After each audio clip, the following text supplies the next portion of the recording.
If you've seen a lot of voice AI online, you've probably also seen a bunch of demos that sound really cool, but in reality, a lot of them would fall apart the moment a real customer calls in asking a question. So today I'm going to show you the voice AI use cases that actually make sense for real businesses. The ones that, in my opinion, have the greatest return on investment, lowest risk, and that real businesses would actually be willing to pay you money for. I'm also going to share one use case that I would strongly avoid, even though it's really hyped up online. So we're going to split these up into two main buckets: inbound voice agents and outbound voice agents. So simply put, inbound is when the customer calls the agent, and outbound is when the agent calls the customer. Inbound is generally easier to get it to work because the customer is already interested. They're the ones calling in. Outbound can be insanely powerful, but it comes with a bunch of compliance risks, higher hang-up rates, and you have to really be careful with consent as well. Okay, so we're going to start off with the top 5 inbound voice agent use cases. Number 5 is the inbound sales closer, and in my opinion, this is the hardest to get right. This tends to be the one that everyone wants to jump to first because it sounds amazing, right? Someone calls in, your voice agent, and it closes them on the phone and books you deals. Technically, it can work, but it's insanely hard to get it right. And that's because sales calls are messy and complicated. The client has loads of questions, there's going to be objections that it needs to overcome. They want exceptions, they want to negotiate, so it becomes really tricky to get your voice agent to navigate all of these nuances. A much better version to start with is to build a voice agent that handles the first few simple steps and then hands off to an actual human to get the deal closed. So, for example, a customer could call in and your voice agent could answer a few basic questions, maybe qualify the lead as well, and then after it's collected some basic information, you would then hand off to a real human. As a general rule of thumb, if your production is simpler, then you can get it to work sooner. Then once you have this simple system in place and it's working, then you can slowly add on the features over time. And as a general rule, if it's a high ticket offer or it's a complex offer with lots of guarantees, I would honestly just steer clear from implementing this sort of agent. This is only really going to work if the offer is fairly straightforward with fixed pricing. So number 4 is a customer support agent. So this one is really underrated and a lot of people feel like it doesn't add that much value, but that couldn't be further from the truth. Instead of paying an actual person to answer repetitive questions, you can get your AI voice agent to do most of the heavy lifting. And this is really powerful for e-commerce business specifically, where they deal with a lot of repetitive questions about where's my order, what's the price of this product, wanting to return the item, and those sorts of questions. So as a basic start, you could set up an agent that would be able to collect basic information, create a support ticket, and then maybe log it into a CRM and even hand off to a human potentially. And then again, once you have a simple system in place already working, that's when you can add on features like updating CRMs or having custom knowledge-based answers, that sort of thing. So as a general rule, this use case works really nicely if the company gets a lot of repetitive questions. So number 3 is a lead qualification agent. So for a lot of service-based businesses, lead qualification is a fundamental part of the sales process. So they need to know whether a potential lead is actually viable for their business or not. And so they'll have teams that during an initial call will ask the customer basic questions to make sure they're an actual fit. And so an AI voice agent can work really nicely to fill this role, where it's basically acting like a filter. Depending on the business, it can determine whether the lead is a good fit, whether they're in the right service area, whether they're the type of customer that would actually buy from the company, and so on. This can work really well, but you have to be really careful to make sure the qualification system is not too complicated, because the more you get the AI voice agent to do, the dumber it gets. So you want to generally start off with a small list of questions that it can ask and then use to qualify each lead. Also, you want to make this feel natural. If the customer is having to answer like 25 questions, the person is just going to hang up and not work with the business. So don't overcomplicate this. Start off with a simple list of questions, and even that is already enough for real businesses to be interested in that sort of use case. So coming in at number 2 is an appointment and rescheduling agent. Now this tends to be the most popular use case for AI voice agents, and that's for good reason. So this is where you get the kind of AI receptionist type build coming into play. So this is an agent that can book customers into calendars to make sure that their appointments are booked. So we're talking about any business that would normally have a receptionist. So you've heard of the use cases before. These are the dentists, the roofers, the plumbers, the list goes on. But any company that would normally have a front of desk receptionist, an AI voice agent can do if it's set up properly. This is such a powerful agent to build because the value proposition is so obvious. The value proposition is really straightforward and simple to understand. We'll get you more appointments booked and we'll also save you time. And again, keep this simple to start with. Don't build out the entire system with multiple different API calls and CRM inputs and outputs.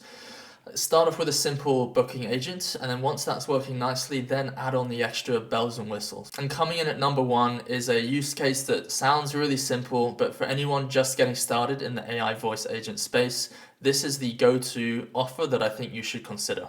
And that is a simple routing agent. So you can think of it like a smart IVR. So an IVR is a system that you've probably all heard before and come across in the real world. It's the press 1 for this, press 2 for this, press 3 for this sort of system. So these are becoming sort of outdated. They frustrate a lot of customers. And so if you can replace that system with something that sounds more conversational, but also works functionally, then even that is a valuable offer for real businesses. So what the agent would do is listen to the incoming caller request, and then based on what they say, it will route the customer to the different departments. So for example, if a customer came in calling about booking an appointment, it would then redirect them to a sales rep. If they had a general question about their order, then it would redirect them to a customer support agent. You get the idea. I know this sounds simple, but even this is a really nice start that you can start offering to businesses. And the other reason this is such a good start is because it's so low risk. It's really simple to set up, but the value proposition is there, and still a lot of businesses are not implementing this use case, which means that there's an opportunity for you to provide that. So we're going to move on now to outbound voice agents. So this is where I'd be a bit wary for people just getting into this space. They can be really powerful, but you need to be careful. And I'll explain a little bit more about that in just a minute. Coming in at number 5 is an abandoned cart outbound voice agent. So you can imagine for e-commerce, if someone adds something to cart, then they abandon it. Traditionally, what happens is you get an abandoned cart email. And those can be powerful, and obviously pretty much every e-commerce business has that implemented. But what could be even more powerful is if someone abandons a cart, then they actually get a phone call a few minutes later asking whether they're still interested and whether they have any questions that might help them to buy the product. Now, obviously in real life with humans, this would never be scalable. The amount of calls you would need to make would be insane and it wouldn't be worth the money. But with AI, this is something that we can actually feasibly implement and can be really valuable to those businesses. The key here is to make sure you're crystal clear on your consent rules. The customer needs to have provided clear consent that they're happy to be contacted via phone, and that is something that would need to be implemented on a legal level within the business if that was something that was to be implemented. Now, obviously, consent rules are different depending on where you are in the world, so I can't really give you copy and paste answers here, but just please make sure if you're going to try this use case, do your research beforehand. Coming in at number 4 is an invoice or payment reminder voice agent. So this is a really simple but effective agent. So this is going to remind customers about upcoming payments if they signed up for a reoccurring service, and it can also handle the common questions like, I need the invoice resent, or, oh, can I actually delay it 1 week? Just to improve cash flow and make sure that payments are coming in consistently. And that avoids humans having to constantly keep track and chasing clients that are on recurring service fees. This is one of those boring automations that doesn't sound super flashy, but for a business, this is actually genuinely valuable. Coming in at number 3 is an appointment reminder agent. So this is going to help reduce the number of no-shows that a company is getting. So any sort of business that sells a product or service which involves a sales appointment or a call, they are always going to have a certain percentage of people that book in for appointments but don't even end up showing up. And so there's a huge industry about lead nurture and reducing no-shows for businesses. And this is where voice AI can be extremely powerful, but not a lot of people are implementing it. So there's a massive opportunity. So the way you would essentially set this up is after someone books in for an appointment, when they are 24 hours or 48 hours before the appointment, they would get a phone call from one of your voice agents just reminding them about the appointment. And if at that point they need to reschedule or change a couple things, then they can do that right there and then, as opposed to them just not showing up for the appointment. Coming in at number 2 is lead reactivation. So this use case can prove extremely powerful for the right businesses. So this is an agent that's going to go through a list of old or dead leads that have just not received any follow-up. and it's going to take that list and it's basically just going to go one by one and call all of these dead leads to see if they're interested in new business. Now, most companies that have a dead lead list, they don't actually have any sort of system to follow up on those leads. And so what you can see happen if it's the right business is you implement the system and literally within a couple of weeks, they can have a massive spike in revenue and cash flow. And so your clients are going to love you if you get this right. And just again, as a reminder, this is where consent comes into play and is really important. Make sure you're covered on a legal basis here and that you're not breaking any laws by contacting people without their consent. Now, coming in at number 1 is probably the best use case for outbound voice agents, and that is a speed to lead agent. Everyone knows about the importance of speed to lead. You can have a look at the data and it is super clear. The faster you respond to leads coming in, the higher chance you have of booking them in, and it is exponential. So imagine a potential customer fills in a form and someone calls back 2 hours later, compared to that same customer filling in a form but someone contacts them 30 seconds later.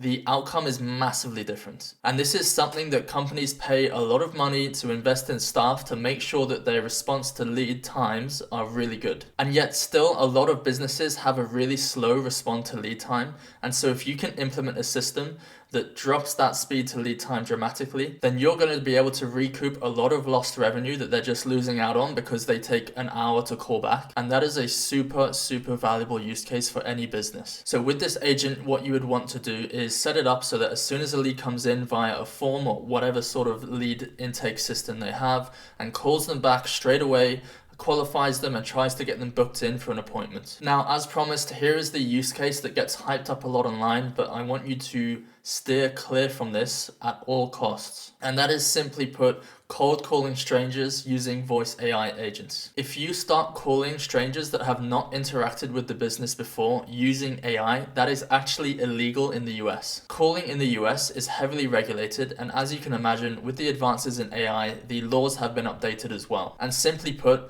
AI voice agents cannot be called to call strangers that have not interacted with the business before. And that is because the Federal Communications Commission in the US has explicitly stated that AI-generated voices falls within the artificial or pre-recorded voice rules, meaning that consent requirements apply. Plus, even if it was legal, calling strangers using voice AI is going to damage trust straight away, and it's going to really degrade the brand of the business. So for that reason, I would steer clear away from this use case. It is not worth it. There are so many other use cases that are completely legal and compliant that I would stick to instead. And so although there's a lot of hype around this type of use case online, please be careful. So those are my top use cases for AI voice agents in 2026. The one you choose is going to depend on various different factors, but as a general rule of thumb, you want to start simple to make sure you implement it correctly. And then once you have a simple system that's actually working within a business, that's when you can start to add more features and charge more for your offer. I hope that was valuable and I hope that was useful. If it was, hit the subscribe button and I will see you in the next one.